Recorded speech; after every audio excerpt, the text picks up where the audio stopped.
And hi, good evening, and take two again on this Instagram Live. So, just a very quick introduction again. My name is Louisa Cooling, and I'm a nutrition and lifestyle coach. And I help people to improve their health and wellness by making small changes to diet and lifestyle so that they can improve energy, improve sleep, improve their mood, and get to their happy weight. And I do that by looking across the four pillars of health, which are nutrition, exercise, sleep, and self-care. Now, those four pillars are particularly relevant for tonight's topic, which is managing the symptoms of menopause. And as I get into the discussion with Lynne Dalton, nutritional therapist, you'll see that there is so much that we can do from a natural perspective to support us through this stage of life. Also, I would say to you, please to ask questions as we go along. It would be lovely if there was a bit of interaction. But if you don't feel comfortable in raising them in this particular live, then just DM me, send me an email, whatever it might be, and I'll be happy to talk to you or book yourself in. As I said, there's a link in my bio to a 30-minute complimentary consultation with me. And you will also find an ebook there on fixing your hormones. So again, it covers off the various foods that we will actually be discussing tonight and why they benefit and how they benefit, and there's also some nice recipes there as well. Now, I am going to get Lynne Dalton in. Lynne is a nutritional therapist. She works at Glenville Nutrition, specialising in women's health and hormonal support. Lynne is also, hi Lynne, how are you? That's much better. Now I think That is much better. I was just introducing you and saying that you worked in Glenville, but also that you lecture in the Institute of Health Sciences in nutritional therapy. Great college. I studied there myself. So that's just a very brief introduction to you. Thank you so much for giving me the time and for giving us all the time this evening and to discuss this subject, which I think is getting a lot more airtime nowadays, but still probably an awful lot of questions that people have. So tonight I think what we're going to do is just break it down, keep it quite simple, and discuss what is menopause, when it starts, how long it lasts, all that sort of stuff, maybe the symptoms that people might experience, and just simple ways that we can support ourselves through diet and lifestyle. Before we do that, Lynne, though, would you mind telling us, you haven't always been a nutritional therapist, you've come to it after you've had another career, but you have a really interesting story.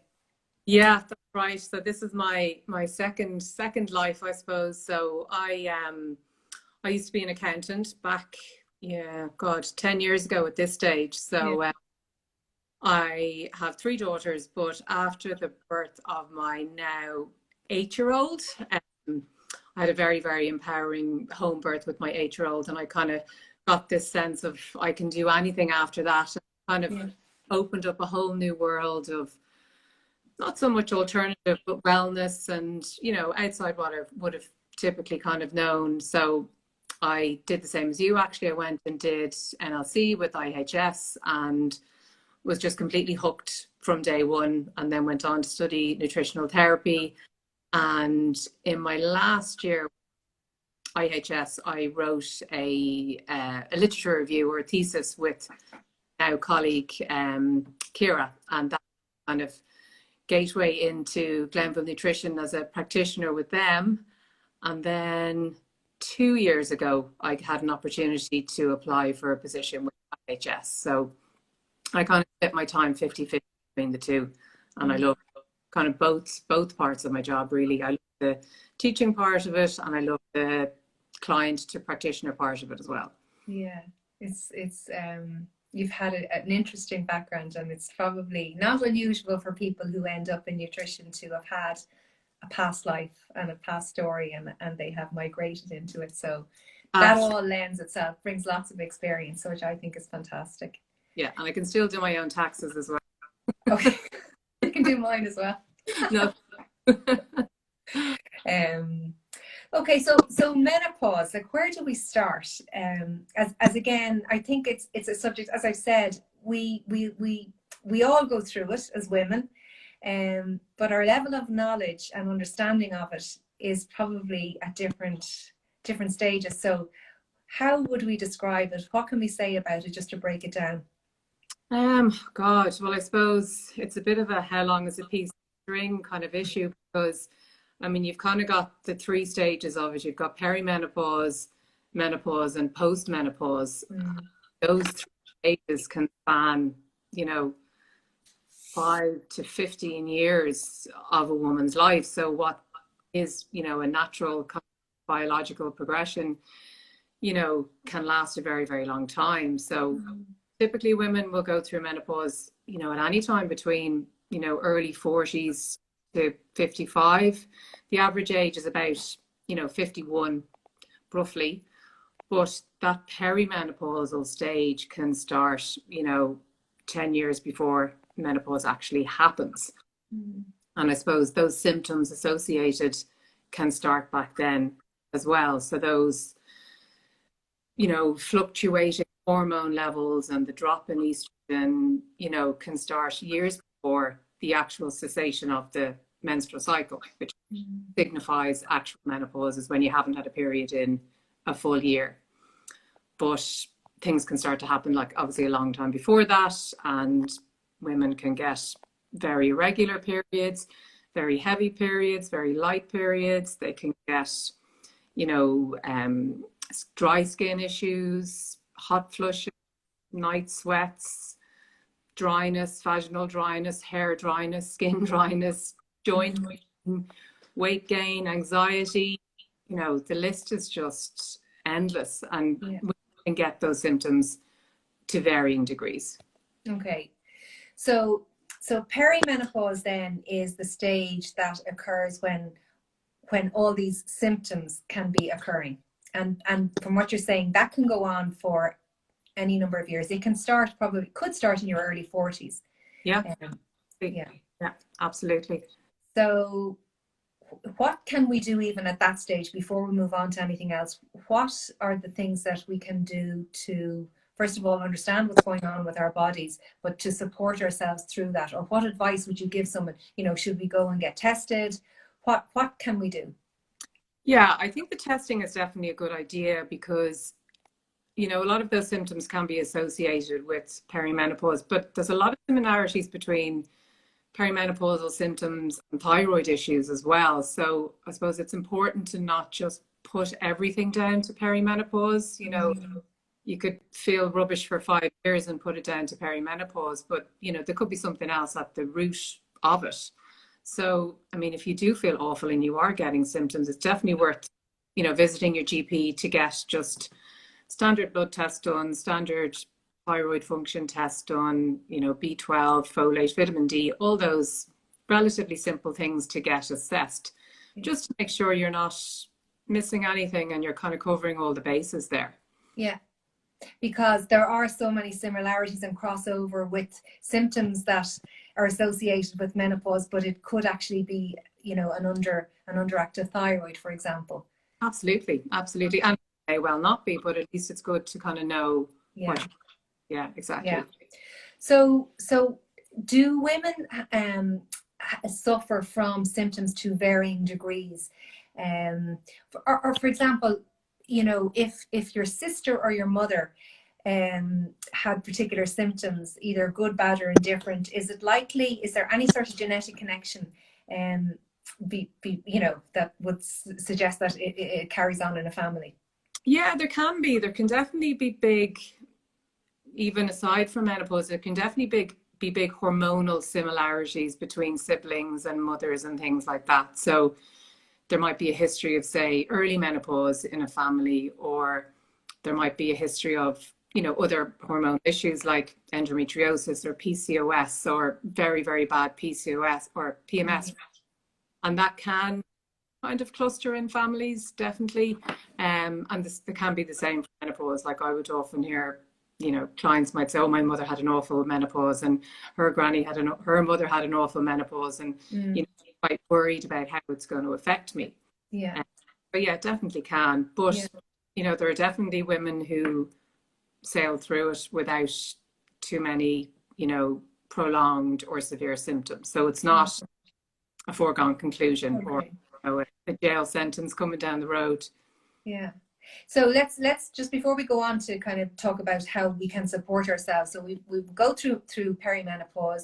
It's been 12 months, say, or a bit longer since we had our period. Are we in menopause or post? Yeah. 12 months without a period would be Okay. considered menopause. Yeah, exactly. And you can still get symptoms at that point as well for a couple of years after. Okay. But I think it sounds like the most severe symptoms can tend to come when there's more kind of fluctuations and the drops are more severe. Because your estrogen levels can be falling for quite a while, and your ovaries slowing down for quite a while. And, sometimes the worst symptoms can happen at that point when the fluctuations are more kind of stark, if you know what I mean. Yeah. And potentially when actually menopause is kind of confirmed, often the symptoms can start to relax a little bit. Okay. Yeah. So let's go back and let's talk about some of the symptoms and what they might be.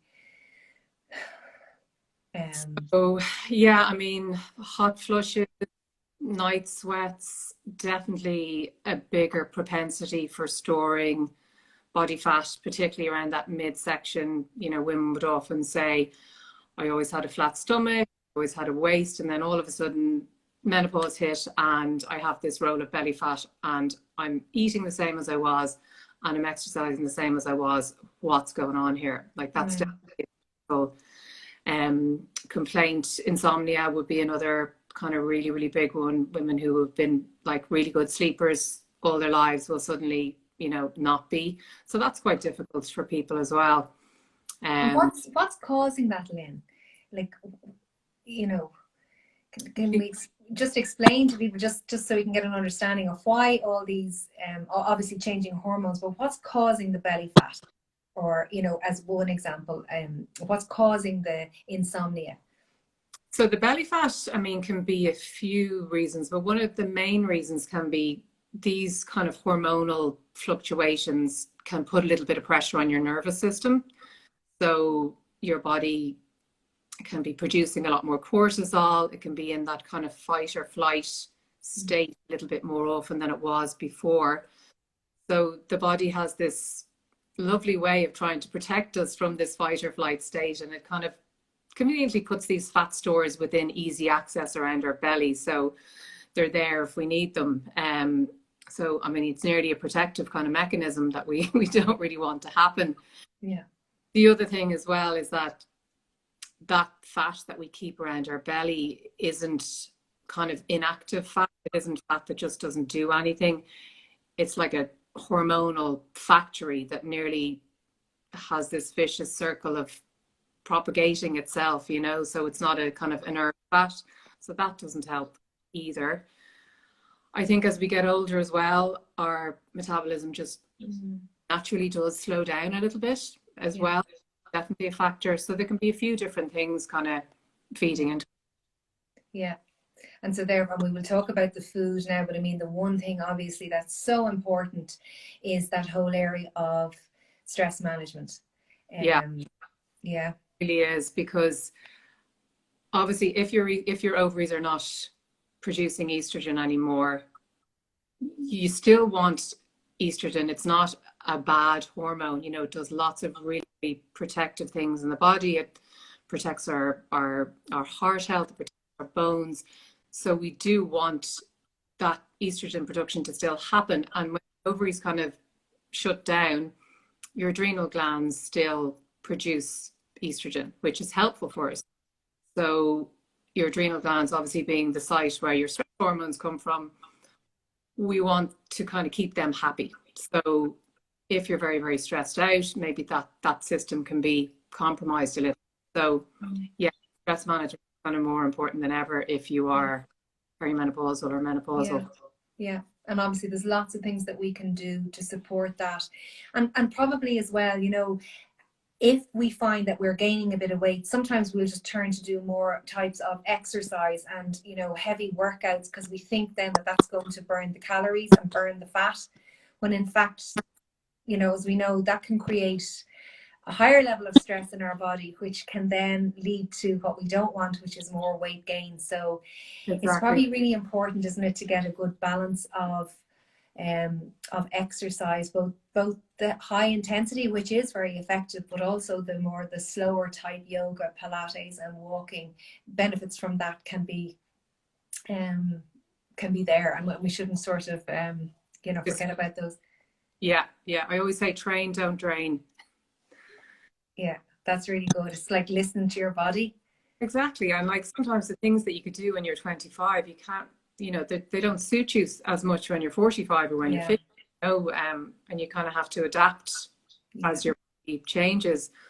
But certainly weight bearing exercise around perimenopause and menopause is really important for keeping your bones happy.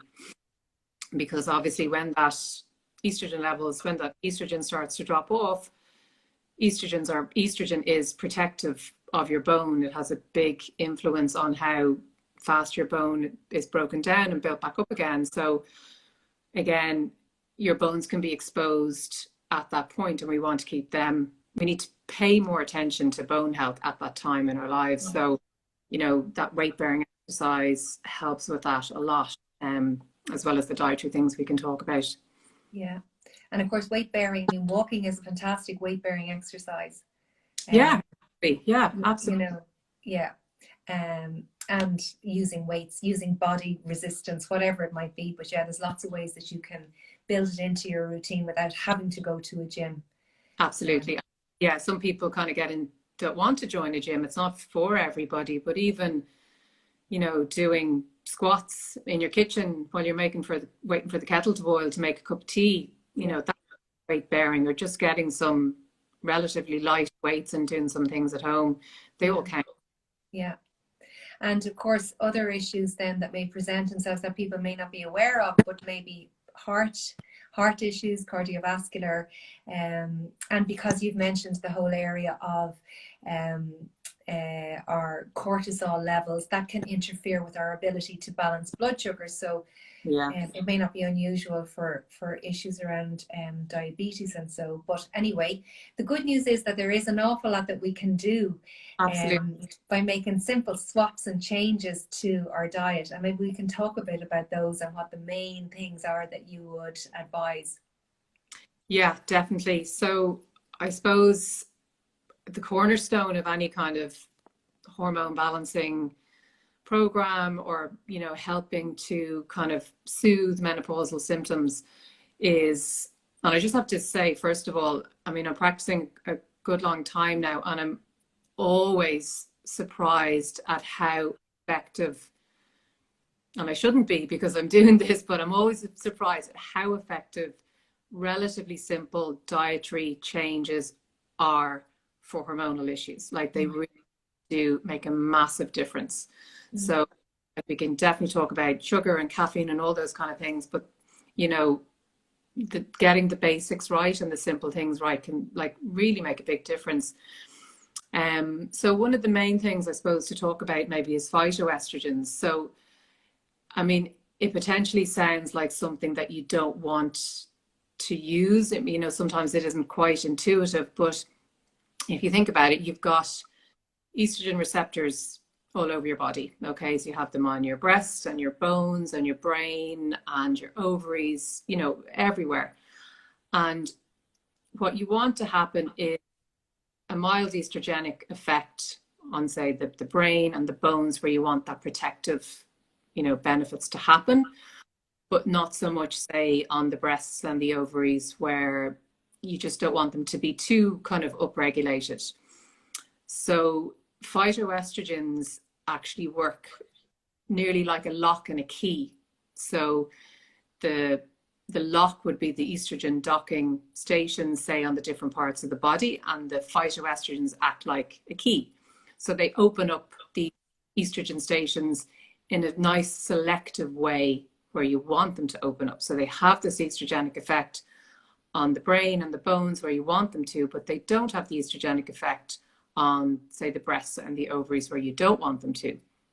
So they're kind of like plant adaptogens for hormonal health. So phytoestrogens are things like flax seeds, chickpeas, lentils, soybeans, not processed soy, replacement products and things like that. I think that's important to note. But soy in its kind of whole form are really, really beneficial for helping to kind of dampen down menopause symptoms. Yeah. Yeah, and I did mention actually, Lynne, at the beginning that there's an ebook that you can download on my bio, and it uses a lot of phytoestrogen foods. It explains them. It gives the 3 different groups, and it just explains why they are supportive of hormonal balance, and then gives 4 lovely little recipes. And actually, I also have a lovely one for seed crackers. They're like keto crackers, but they just use an awful lot of seeds. And I know seeds, flax seeds particularly, are very supportive. But any seeds, I think, if you can include them in your diet, are going to help you through this stage. So that's just there. People just have a look around at my highlights on my bio, and you'll find lots of little resources that you can use. So sorry, back to the foods and what else we can do. Yeah. So, and I think if people are kind of eating more of those kind of phytoestrogens and plant foods, they're they're getting more fiber in as well. So we might go off on a little bit of a tangent here, but fiber is also really important to, the obvious reason to keep everything moving through the digestive tract nicely and make sure you're having a bowel movement every day. And that doesn't sound like something that might be related to hormonal health, but remember, we need to get rid of all these old hormones and waste and things like that, and that comes through the liver as well, but also through the bowel movement. So it's really important that if you're menopausal or perimenopausal, that you're not also constipated. So those plant fibers from the flax seeds and the chickpeas and the lentils and things like that can have a really good effect there as well. Yeah, and water as well, obviously. Yeah. So if you're not used to lots of these different types of fiber, it's always good to kind of go easy on them the first couple of weeks, and maybe, up your water intake as well, just in case you're not used to that kind of level of fiber. Yeah, they can take a little while to get used to them, is right. Yeah. But it's so right. I mean, we know if we're not going to the toilet, we just feel sluggish. We feel our energy is low, and it's just, it's really important. It's a basic thing, but we all know how good we feel when we go to the loo. Put it like that. Yeah. And I suppose it's important for people. I know I've definitely had clients who said, oh, I'm definitely not constipated. And then when you ask them how often they go to the bathroom, they might say, oh, at least 2 or 3 times a week. And that can feel normal to them because it's been going on so long. Do you know what I mean? And then when they do get to have a bowel movement every day, it's like, wow, I feel so, so I think people can maybe put up with these kind of symptoms for a long time because they've had them for so long that it feels normal to them. Yeah, so it's really kind of bringing it back to basics, isn't it, Lynne, of the healthy plate, where half the plate is vegetables. Just eat a rainbow and try not to get too caught up on, I should be eating this, I should be eating that. Just fill it with loads of colour. And then 1/4 of it is your healthy protein, and the other 1/4 then is, a carbohydrate, but a good carbohydrate. So your brown rice, your brown pasta, your quinoa, your root potatoes or your root vegetables, sorry. And that will deliver an awful lot of the fiber that you need. Absolutely, yeah. I mean, if you're doing that for your lunch and your dinner, you're getting, at least 6 or 7 vegetables in there. Plus having chickpeas or lentils or whatever, there's fiber in that as well. So, definitely a really good start. And it's not, I think it's a really easy visual to have in your head as well, instead of kind of getting too stressed out with trying to, create a meal that has, lots of weird and wonderful ingredients in it. It doesn't need to be complicated. It can be an assembly of different food components, on the plate, rather than a, really complicated recipe. And of course, healthy fats then. So I suppose a lot of things can dry up, I suppose, during that. Your skin can get dry, your hair can get dry. So, lubricating everything with a good oil change, let's say, can be really, really helpful. So definitely, like the seeds that you mentioned earlier, flax seeds would have fats in them as well. But oily fish is definitely really, really important for hormone health, and will have those omega-3 fatty acids in it. So they're definitely going to help with, dry skin. They can help with joint pain as well. They're typically not the fish that tend to eat that much of them. Fortunately, a lot of people will say they love the white fish, but they love the sardines and the mackerel and the salmon quite as much. But they're definitely the ones with the kind of most benefits. Yeah, exactly. And if you can try and get them in some way, even, mackerel is really good for making a nice pate, something like that. So yeah, and I use that acronym SMASH. So it's salmon, mackerel, anchovies, sardines, and herring. Yeah.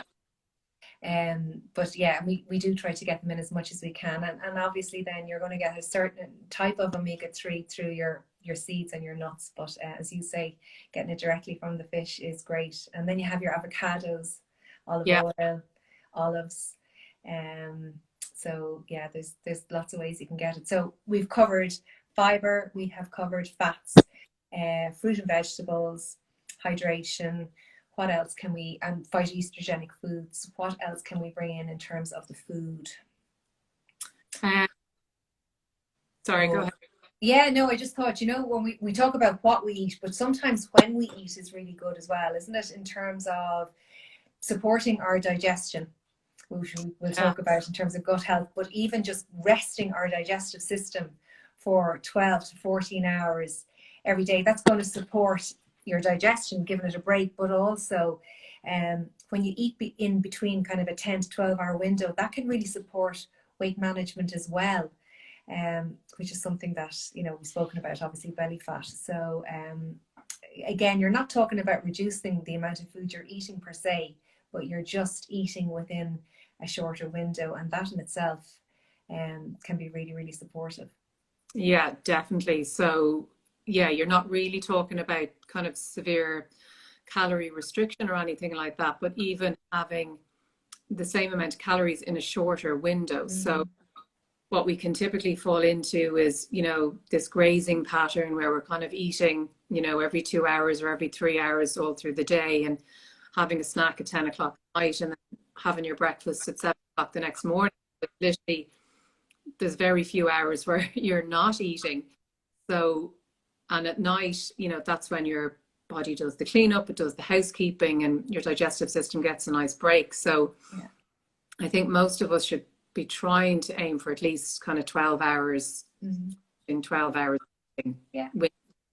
Which is, that's having your dinner at 7 o'clock and having your breakfast at 7:30 the next morning. So it's, it shouldn't be that difficult to do.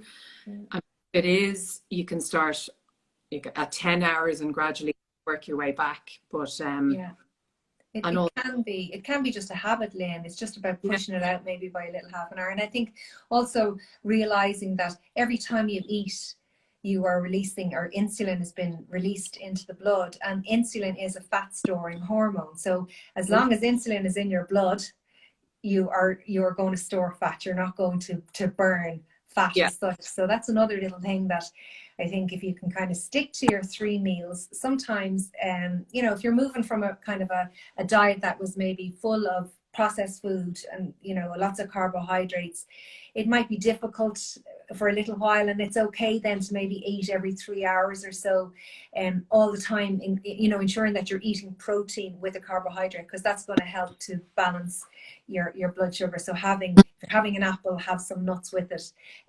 But gradually get to a stage where you're having your breakfast, your lunch, maybe a mid-afternoon snack, your evening meal, and that's it. And then gradually phase out that afternoon snack. And it is very doable over a period of a few weeks. Once you clean up your diet, when you're moving towards, what you're saying, whole foods, and trying to cut out, we haven't actually spoken about the caffeine, the alcohol, and the sugar. And that's probably, in some ways, it's quite a simple thing. It can be difficult for people to implement, but it seems to be, it really gives a big win, I think, in terms of supporting menopausal symptoms. Absolutely. Yeah. And I know we spoke about that, if you're eating at 10 o'clock at night, it's not broccoli that you're eating. It's something that's probably not great. So, when you cut out that snacking, you're probably cutting out, some junk food that you possibly shouldn't be having anyway. So, yeah, it's definitely beneficial. And you can always kind of, experiment with it a little bit. So it might suit you better to stop eating at 8 and maybe push your breakfast out till 10 o'clock the next morning. So that might be you. But generally, we seem to be able to deal with the glycemic response of the bigger meals better earlier in the day than we are kind of later on in the day. Yeah. Yeah. Plus, it can impact on sleep as well. If you're trying to digest a big meal, and going to bed a couple of hours later, that's not going to do your sleep any favors either. Yeah. Yeah, and I mean, I suppose the benefits are as well then that if you're resting up, if your body has kind of used up its energy, and that it has kind of if it's used up its glycogen, then it does start to burn fat. Yeah. And in fact, it can be beneficial. We haven't time to get into it, but it can be beneficial then to do a fasted workout. Not a very long one, but still you might do 10 or 20 minutes of a HIIT workout, and that's going to tap into your fat stores as well. Yeah. The body does burn glucose and it can burn fat, but I think because of the way we have eaten in Western diets, it prefers to go to carbohydrates because it can just get a quick fix from it. But you can train your body to burn fat as well. That's a whole different story, but it is possible. It is. Yeah. Yeah. Yeah. Okay, so can we talk a little bit, just Lynn, about the whole area of caffeine, sugar, and alcohol? The fun thing. Those three things, yeah. I mean, I know people kind of go, geez, I'm not giving up the wine and I'm not giving up this, but it's so effective, isn't it, in terms of trying to manage and support a reduction in those symptoms, which can be really debilitating. Yeah, I mean, I suppose there's loads of things to consider here. Like alcohol, definitely, you can't get away with it as much when you're older as you did when you're younger. I suppose you've got the dehydration aspect of it. You've got it's putting extra pressure on your liver aspect of it. There are studies linking alcohol consumption to greater risk of breast cancer. So that's definitely something that we should be more conscious of. It comes unfairly with the higher calorie burden, as you know, of 9 calories per gram, so there's no nutritional value in it either. And, you're kind of over consuming alcohol one day, it's likely that you're going to have, poor eating habits the next day as well. So, yeah.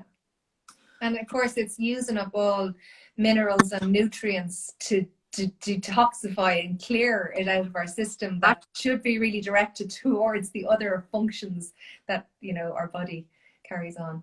Yeah, absolutely. So not to put a dampener on anyone's parade coming up to Christmas or anything, the least amount of alcohol is always going to be better for menopause symptoms, definitely. Yeah. Unfortunately, the same for caffeine. Like definitely people's tolerance for caffeine goes way down. And if you're thinking about sleep disturbances and not being able to drop off to sleep, you have to remember that like caffeine has a half-life. So if you have a cup of coffee at 4 o'clock, half that caffeine is still coursing through your veins 6 hours later at 10 o'clock when you're trying to go to sleep. So, most of us, 1 to 2 cups of coffee a day is probably quite well tolerated. And, there are actually loads of studies say that, caffeine does have benefits as well. But I think anything, over kind of 2 cups generally isn't great for most people. Now, there always will be some outliers, either side of that. People could drink 1 cup of coffee, and some people will say, oh, look, I'm fine on board, like a baby. So it's all quite individual, but it's the low. If you've got insomnia, you need to look at the caffeine intake and just say, okay, it's definitely worth trying. Yeah. As you say, just try it out and see. Like if your symptoms are quite bad, if you are experiencing hot flushes, if your energy is really low, if you are waking up in the middle of the night, even if you're not having sweats, but you're having hot flushes, just cut back on the sugar or the coffee or the alcohol, even for a few days, and just track your symptoms and see how they are. Because sometimes when you see an improvement in things, that's enough of a motivation to continue. But at least you know, if you have that glass of wine, you can expect to have symptoms. But if you don't have it, or you cut back on it, you're going to see an improvement. That in itself can motivate you to kind of make those changes. You can feel more in control. And I know certainly for me, like been at the far side of it now, and post like menopause, sugar was a big thing for me. Yeah. You know, and so like and coffee, and I just think that I just noticed the difference just from a day that I would have sugar to a day that I wouldn't, and it was just, you know, just so kind of beneficial for me. Yeah, absolutely. Yeah. So it really, really does help. It absolutely does. I'm just wondering, the connection here, your picture is not very clear with me, and I don't know whether or not anyone that's on can see it. I don't quite know. Can you see me clearly? I can see you very clearly, yeah. And I can see myself clearly, but you are not so clear. Can you see yourself? You can Yes, see yourself? it's Yeah, clear. yeah. I just hope that it'll be okay, because, you know, for saving it and whatever else. But again, if there's any comments there, any questions, if people have any questions for Lynne, please, you know, throw them in. It would be great. So we've covered a lot of the stuff, Lynne. I think we've covered most of the stuff, and unless you can think about it in terms of the diet choices, the natural diet choices. We have touched on slightly the lifestyle. But maybe between the two of us, just a couple of things in terms of, say, sleep. If people want to improve their sleep, any tips that you can give them? So sleep hygiene is really important. So, you know, the kind of basic things like nearly treat yourself like you would a young child, and kind of set down, okay, this is my bedtime routine. So, you know, at say 9 o'clock or 8 o'clock, screens go off, the laptop goes off, the lights in the house are turned down nice and kind of dimly or whatever, because that, you know, blue light that we get from screens can inhibit our melatonin production. And melatonin is obviously, you know, our sleep hormones. It's really important for sleep. So if you're, you know, have your phone up against your face while you're lying in bed, you know, about to go to sleep, that's not going to be conducive to your melatonin production being optimized for that night. So sleep hygiene is definitely really, really important. You know, making sure your bedroom isn't too hot or too cold, or, you know, your there's no kind of light coming through the window, all those kind of things. Watching kind of what you're eating before bedtime, so you're not having, you know, a big tub of ice cream and then jumping into bed and you're kind of getting this blood sugar spike and then subsequent crash that wakes you in the middle of the night. You know, because often women will say, you know, I fall asleep okay, but God, I wake up at 3 o'clock in the morning and, you know, nearly like clockwork every night, and I don't know what's going on. So that person, I'd always go, well, what did you have for dinner? What did you eat the night before? And sometimes it can be down to, you know, the snacks that they might or whatever. So definitely worth, you know, looking at. Definitely cutting back the caffeine is like definitely a big factor in insomnia. The alcohol intake, you know, it'll make you probably fall asleep quite quickly, but you'll probably, you know, you'll either wake up thirsty, or, you know, you wake up, you know, use the bathroom or whatever. You wake up to use the bathroom, you see your phone on your bedside locker, you pick it up, you're looking at that blue light again, or you see an email has come in from your boss, your brain starts going, and then you're awake for the next 2 hours. So they all sound like really simple things, but these are things that we do. Yeah, absolutely. I kind of use everything you've said there. I have this cats and dogs thing, which I use with clients, but it's like at nighttime we put the cats out. So caffeine, alcohol, technology, and sugar. So we need Yeah. less of those. And you Yeah. just mentioned them. And then we bring the dogs in. So darkness, Yeah. outdoor light in the morning to reset the circadian rhythm. Yeah. G for guided meditation, which is always good to help support our stress, and sleep routine, sleep Yeah. like a baby. So that's everything, but it's kind of a simple thing. And you know, all these things are simple, but it is all about just finding what works for you, but getting into a routine.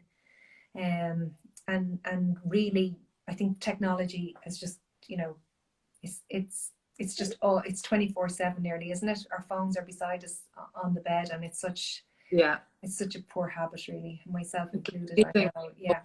equal measures, like we're complete slaves to it, yet obviously we really need it as well. So it's Yeah. really Yeah. hard to balance.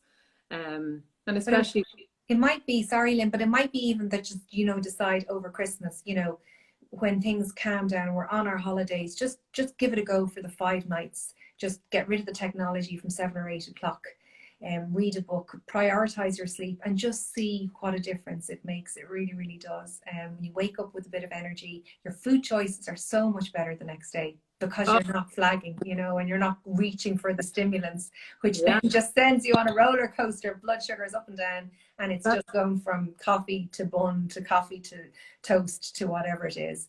yeah, Yeah. you don't eat oily fish and broccoli when you're tired. Oh, you certainly do not. You couldn't be bothered cooking them either. That's the thing. Yeah, yeah. So that's sleep. And then any tips on self-care, stress management? Oh God. So I suppose that's so individual, really, isn't it? Yeah, Like it is. Yeah, it one is. person's self-care would be totally different from someone else's. Oh Yeah. God. It's So really, it is, but I mean, it's really finding whatever it is. Self-care just covers everything and anything that makes you happy. If that's going to the hairdressers, if that's, you know, meeting a friend for coffee or for a walk, it doesn't have to be meditation, although that's really, really effective. It's whatever gives you joy and gives you a spark and lights you up and something that you look forward to doing. It's just yeah, so important to do that every day. Then there's all these other things like, you know, gratitude, journaling, being positive, you know, that's so important as well. We can't have a positive and a negative thought at the same time. So it really, really does matter the way you think, that frequency that you're on, trying yeah, to be positive. It all comes back. And again, gratitude, nothing nicer than to fall asleep thinking of 3 things that you're grateful for that day.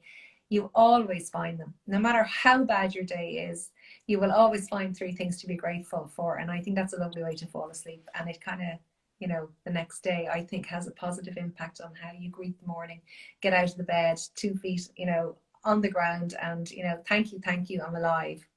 It sounds a bit woo woo, like, and coming from me, I'm far from being a woo woo person, but I have over the last while just come to appreciate how important it is to be positive and to be grateful, and what a positive impact it has on your whole mind and your mindset and your outlook, yeah. and your stress levels. And again, because we're talking about menopause and trying to manage our stress levels, it's really, really important. I don't think it's woo woo though. I mean, it is backed up by science as Yeah. well. So it literally, you know, it is proven to help with mental health and help with resilience and things like that. So it's definitely not woo woo. Yeah. I know sometimes when we talk about it, though, I think it can sound a little bit, um, Alternative. Yeah. yeah, yeah. But as you say, the research is there, and I think if anyone is a little bit sort of reticent, that they just try it for a little while and see how it goes. Journaling is really, really powerful.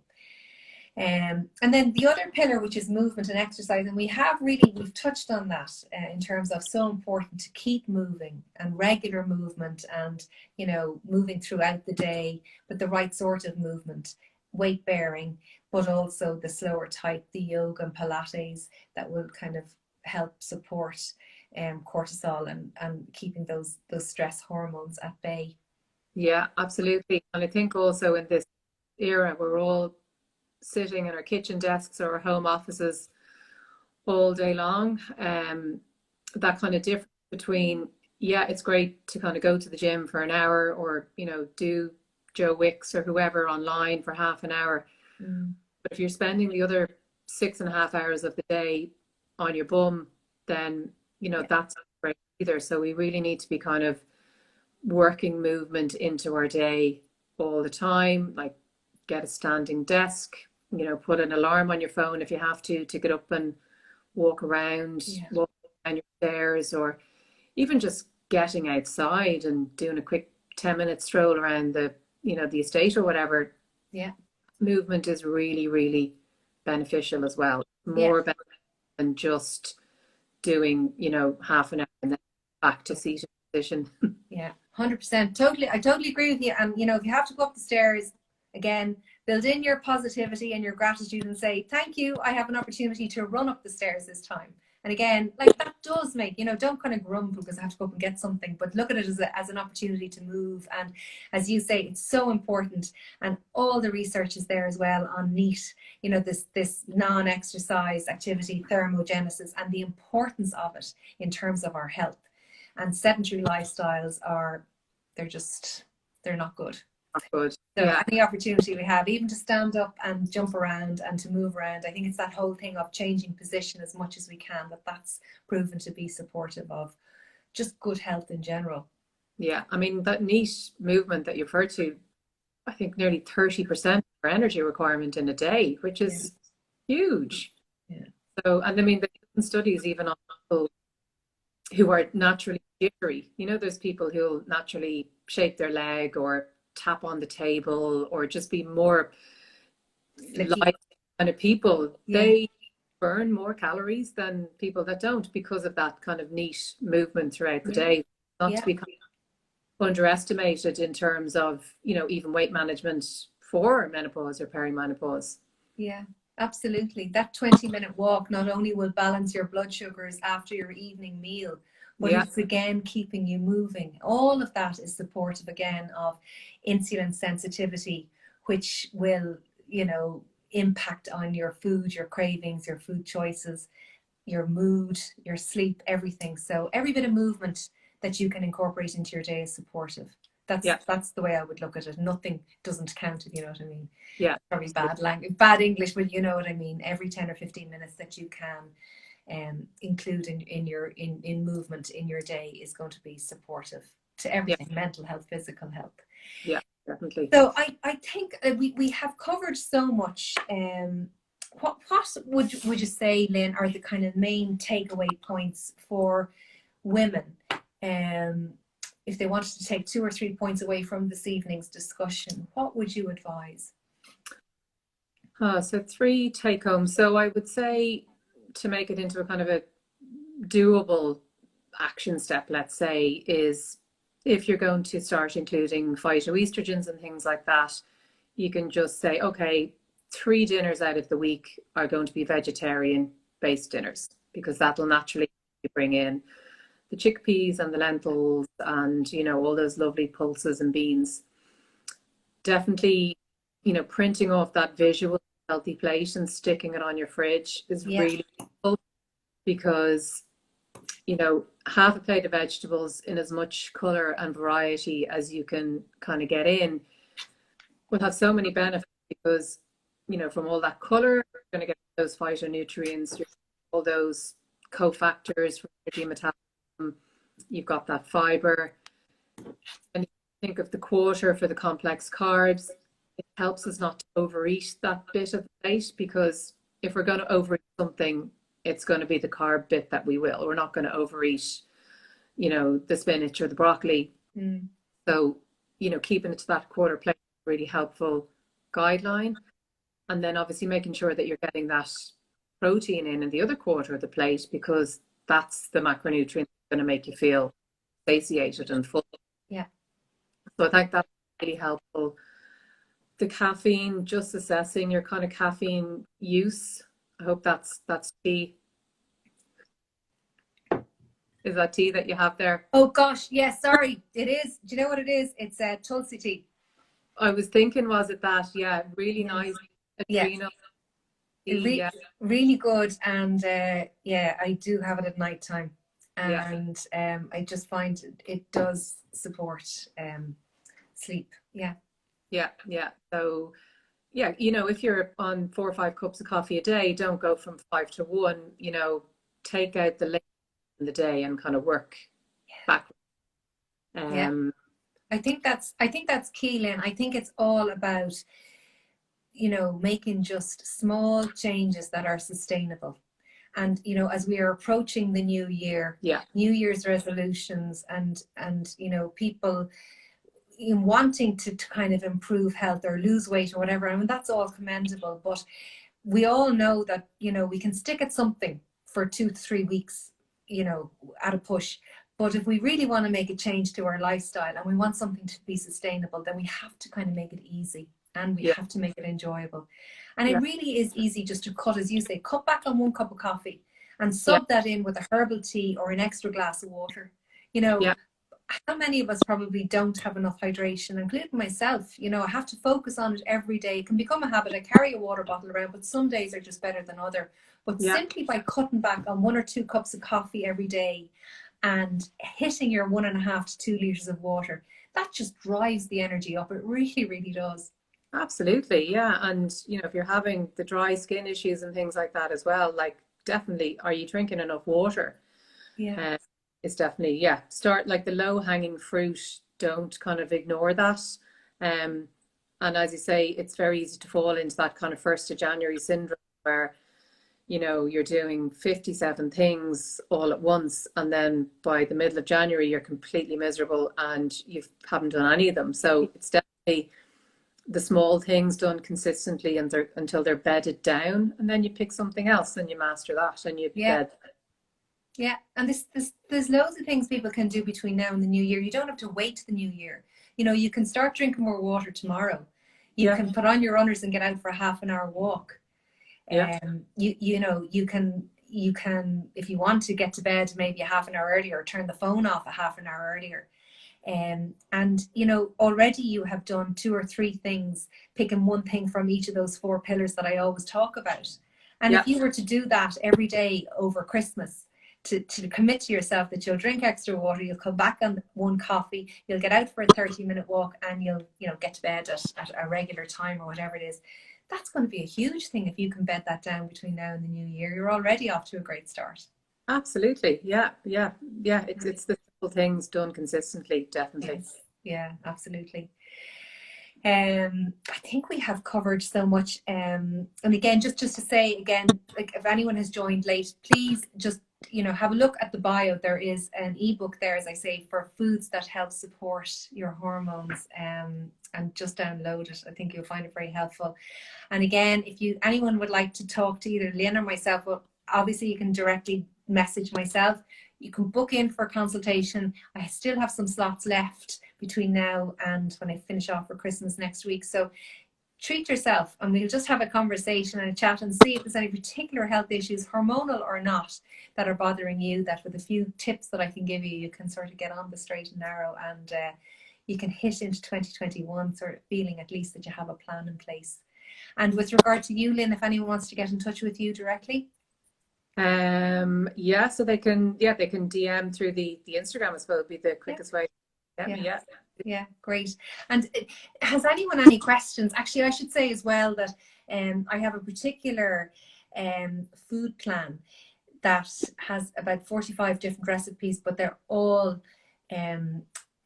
targeted at hormonal support. So they would cover everything that we've spoken about tonight in terms of including more plants, and they're gluten-free as well. So that's just something, again, that is available. I will just check and see, Lynne, if there's any questions, but I don't think we have any. Not that I can see anyway. Joined? No questions. So just thank you so much, Lynne, for all your time and your valuable information. I'm sure people got a huge amount out of it. Not at all. Yeah. Entirely. Pardon me? I said my pleasure entirely. Oh, thank you. Thank you so much. And I think that's it. I will be back in January with these Instagram lives. I have a great lineup from the middle of January onwards. And so I think that's it. I wish everyone a happy Christmas, although I'll be on my Instagram page doing bits and pieces, and I will talk to you all soon, and good night, and thanks a million, Lynne. Lovely. Good night, everybody. Bye-bye.